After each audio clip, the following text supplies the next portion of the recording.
जय माता दी। स्वागत है आप सभी का हमारे साथ वीकली राशिफल, साप्ताहिक राशिफल 11 अगस्त से लेकर 17 अगस्त तक क्या कहते हैं आपके सितारे। इस वीक में अगर हम देखें, वैसे हर वीक में हम बताते हैं कि चंद्रमा बहुत ज्यादा इंपॉर्टेंट होता है, क्योंकि एक मून ही ऐसे प्लेनेट हैं जो हर सवा 2 दिन में अपना स्थान परिवर्तन करते हैं। चंद्रमा की स्थिति इस पूरे ही वीक शुरू में कुंभ में रहेंगे, मीन में रहेंगे, मेष में रहेंगे और आखिरी दिन वो है वृषभ में रहेंगे। तो इन सब मूवमेंट का आपके जीवन पर क्या प्रभाव पड़ेगा ये हम देखेंगे। साथ ही इस वीक में 17 अगस्त को सूर्य भी अपना राशि परिवर्तन करेंगे। सूर्य संक्रांति रहेगी 17 अगस्त को। सूर्य कर्क में है, सिंह में अपनी ही राशि में प्रवेश करेंगे। और एक बहुत बड़ी चीज, बुद्धि और व्यापार के देवता बुध जो रेट्रो वक्रीय चल रहे थे, मार्गी डायरेक्ट हो जाएंगे 11 अगस्त को। तो इन सब चीजों का आपके जीवन पर क्या प्रभाव पड़ेगा और मंगल और शनि की समसप्तक दृष्टि किस किस के कलह लाएगी जीवन में और किसको लाभ दिलाएगी, आइए हम देखते हैं। इस वीडियो में हम बात करेंगे हमारी लास्ट राशि पाइसेस के लिए, मीन राशि और मीन लगन, जिनके जो लॉर्ड हैं, गुरु हैं, कैसा रहने वाला है इनका ये वीक। यहाँ पर हम बात करेंगे 11 अगस्त से लेकर और 17 अगस्त तक। देखिए 12वें नंबर की राशि है, मोक्ष वाली राशि जिसे कहा जाता है। देखिए यहाँ पर एक चीज हम बताएंगे कि आपकी भी जो है 7.5 चल रही है, सेकंड फेज चल रहा है। शनि आपकी लगन में है, राहु 12th हाउस में है, शुक्र गुरु आपके 4th में है, बुध आदित्य योग बना हुआ है पंचम में और केतु आपके 6ठे घर में है, मंगल आपके 7th हाउस में है। मंगल शनि का एक दूसरे से सीधी दृष्टि है जो चिड़चिड़ापन, गुस्सा, क्रोध जो है चालू कर देती है, इरिटेशन लागू कर देती है। ऐसा क्यों होता है? क्योंकि दोनों की नहीं बनती है और इस समय आपकी 7.5 भी है। देखिए जब भी हम वीकली राशिफल की बात करते हैं तो मून बहुत ज्यादा इंपॉर्टेंट है। यहाँ पर इस पूरे ही वीक चंद्रमा जो है कुंभ में, मीन में, मेष में और वृषभ में रहेंगे। लेकिन आपके लिए चंद्रमा की स्थिति हफ्ते की शुरुआत में ही त्रिक भाव में रहने वाली है, यानी 12th हाउस में चंद्रमा रहेंगे। 11-12 तारीख को राहु के साथ ग्रहण योग बनाएंगे।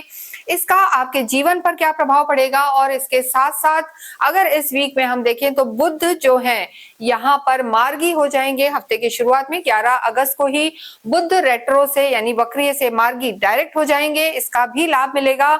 और इसके साथ इस वीक में ही जो सूर्य संक्रांति है वो भी रहेगी 17 अगस्त को। सूर्य अभी कर्क में चल रहे हैं और 17 तारीख को सूर्य यहाँ से निकलकर और सिंह में आ जाएंगे, आपके लिए 6ठे घर में आ जाएंगे। अभी तक बुध आदित्य योग बना हुआ था। इन सब चीजों का आपके जीवन पर क्या प्रभाव पड़ेगा ये हम देखेंगे। ये वीडियो हम गोचर के आधार पर बनाते हैं, जिसे आप अपनी चंद्र राशि और जन्म राशि के आधार पर देख सकते हैं। देखिए सबसे बड़ी चीज ये भी है कि ये जो वीडियो है ट्रांजिट के आधार पर तो होता है इसे, लेकिन आपको पता होना चाहिए कि आप कैसे देखें। तो आप अपनी कुंडली खोलें, उसमें चंद्रमा की स्थिति देखें, जहां भी चंद्रमा है वहां नंबर 12 लिखा है तो आपकी राशि जो है मीन है। और आपके 1st हाउस में 12 लिखा है, आपकी लगन मीन है। तो मीन लगन और मीन राशि दोनों ही इसे रिलेट करके देख सकते हैं। सबसे पहले बात करेंगे आपके स्वास्थ्य की। शनि जो है आपकी लगन में है, राहु 12th हाउस में है, वीक के शुरू में ही ग्रहण योग बना हुआ है। तो हफ्ते के स्टार्टिंग में ही आपको अपने स्वास्थ्य का बहुत ज्यादा ध्यान रखना है। ओवर थिंकिंग रह सकती है, परेशानी रह सकती है और स्पेशली ड्राइविंग का भी आपको ध्यान रखना है। देखिए कहीं ना कहीं चिड़चिड़ाहट, जैसे मैंने मंगल और शनि का आपको दृष्टि बताई, समसप्तक दृष्टि का योग है, यानी दोनों एक दूसरे को पूरी 7वीं दृष्टि से देख रहे हैं। तो ये भी एक रीजन है। और केतु का 6ठे घर में होना आपकी बीमारियों को थोड़ा हिडन रखेगा, यानी कहीं ना कहीं आपको परेशानियां होंगी लेकिन बीमारी बाहर नहीं आएगी। लेकिन कोई ना कोई बीमारी जब बाहर आएगी तो वो थोड़ा सा डॉक्टर्स के चक्कर आपको कटवा सकती है, क्योंकि केतु की दृष्टि है यहाँ राहु पर, राहु की केतु पर। और चंद्रमा भी हफ्ते की शुरुआत में आपके 12वें घर में है, हॉस्पिटलाइजेशन का घर है, ये मेडिकल का जो मेडिसिन पे खर्चे का घर है। तो यहाँ पर आपको बहुत ज्यादा ध्यान रखना है और किसी भी एडिक्शन अगर आपको है, स्पेशली स्मोकिंग का, तो उसे अवॉइड करके चलना है। अन्यथा रेस्पिरेटरी से रिलेटेड या लंग्स से रिलेटेड कोई ना कोई इश्यू या ब्रीदिंग, अस्थमा, ये सब इस वीक में यहाँ पर आपको तकलीफ दे सकते हैं। नेक्स्ट हम बात करेंगे आपकी लव लाइफ की। देखिए काल पुरुष की कुंडली के पंचम भाव से लव लाइफ को देखा जाता है। बुध आदित्य योग बना हुआ है, लेकिन जो पंचम के आपके लॉर्ड हैं चंद्रमा है, और इस समय चंद्रमा जो है आपके 12th हाउस में है हफ्ते की शुरुआत में। तो देखिए थोड़ा सा एग्रेशन, ईगो क्लैशेस इस वीक में रह सकते हैं, लेकिन हफ्ते के शुरुआत में आपको ध्यान रख के चलना है, आर्ग्यूमेंट्स में नहीं जाना है और ईगो आपस में नहीं रखना है तो यहाँ पर लव लाइफ ठीक रहेगी, अन्यथा थोड़ी सी दिक्कत आ सकती है। क्योंकि देखिए सूर्य यहाँ पर विराजमान है, सूर्य जब भी प्रोफेशनल लाइफ में हो, एजुकेशन में हो तो ठीक है, लेकिन जब पर्सनल लाइफ में सूर्य एक बहुत ही हम कहेंगे कि एग्रेशन वाली स्थिति में हो या अग्नि तत्व है, तो ऐसे में कहीं ना कहीं ईगो ले आता है, गुस्सा ले आता है और छोटी छोटी बातें भी तिल का ताहाड़ जिसे हम कहते हैं बन जाता है। तो यहाँ पर आपको ध्यान रखना है।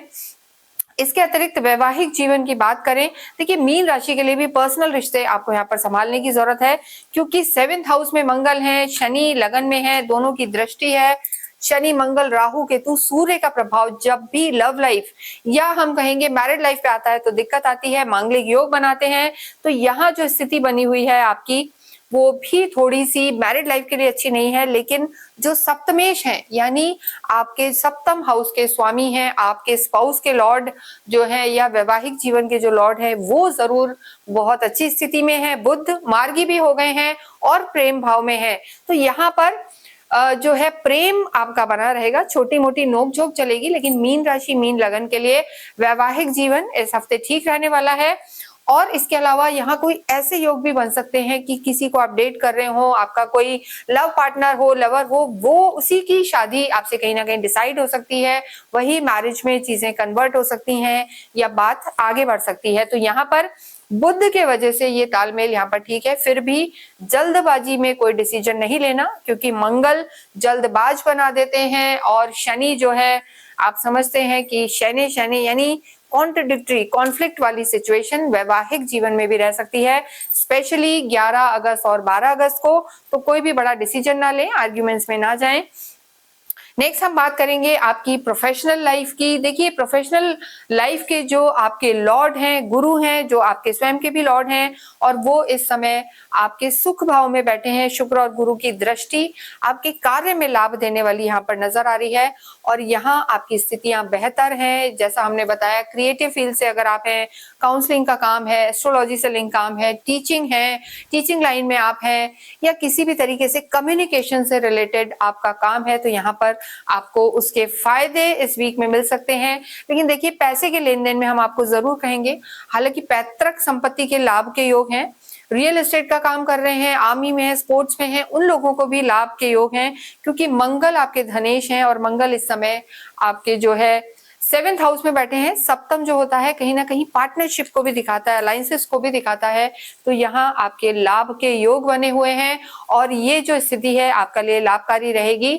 तो ओवरऑल अगर हम कार्य की दृष्टि से देखें तो ये वीक आपका अच्छा रहने वाला है, चीजें बढ़ने वाली हैं, धन की स्थिति भी बेहतर रहने वाली है, लेकिन आपको हफ्ते के स्टार्टिंग में कोई भी बड़ा डिसीजन नहीं लेना है, स्पेशली कोई बड़ी इंपॉर्टेंट मीटिंग या पैसे का लेन देन आपको बाद के लिए छोड़ देना है। तो स्थितियां बेहतर हैं। सूर्य बाद में 17 अगस्त को आपके छठे घर में आ जाएंगे, सूर्य केतु का ग्रहण योग है, लेकिन सूर्य का छठे भाव में गोचर शत्रु हंता बनाता है, यानी आपकी कहीं भी कोई लीगल इश्यूज हैं समाप्त हो सकते हैं, कानूनी दाव पेच में आप जीत सकते हैं, आपके कोई शत्रु हैं, हिडन पॉलिटिक्स है तो वहां भी आपको लाभ हो सकता है। तो ये वीक आपके लिए लाभकारी रहने वाला है। लेकिन देखिए जो शनि और मंगल की स्थिति है वो बहुत ज्यादा अच्छी नहीं है, तो आपको थोड़ा तालमेल बैठाने की जरूरत है और गुस्से पे और ओवर थिंकिंग पे कंट्रोल करने की जरूरत है।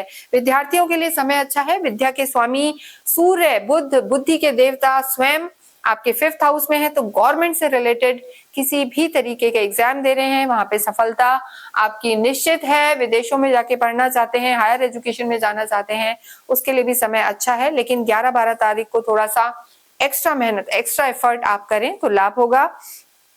और देखिए एंड में हम बात करेंगे यहाँ पर अध्यात्म की और आपके भाग्य की। भाग्येश जो है आपके मंगल हैं और भाग्येश मंगल का आपके केंद्र में बैठना यानी त्रिकोण और केंद्र का संबंध होना आपके लिए लाभकारी है, स्पेशली पैतृक संपत्ति से लाभ दिला सकता है और आप किसी भी तरीके से करेज आपका इस वीक में आपको बढ़ा हुआ लगेगा, लेकिन वाणी का यहाँ पर ध्यान देना है। भाग्य तो आपका पूरा साथ देगा।